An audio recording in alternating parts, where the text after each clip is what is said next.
Bakit naman nila iisipin suhol ito? Para sa ating mga sundalo ito, napakahirap ng kanilang trabaho.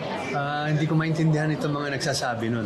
Na medyo isipin naman nila yung kanilang sinasabi.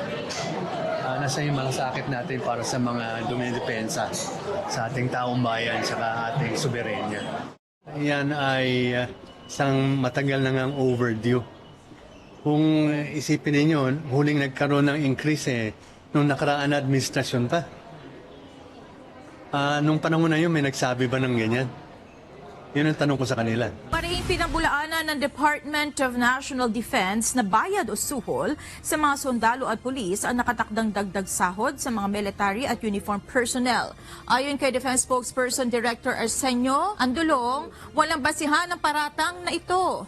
Sinabi ni Andulong, matagal ng overdue ang sahod sa mga MUP. Wala naman anyang nagreklamo noong nakaraang administrasyon ng tinaasan ng sahod ng mga MUP. Nabibigyan lang anya ng kulay ang base pay increase dahil sa timing nito.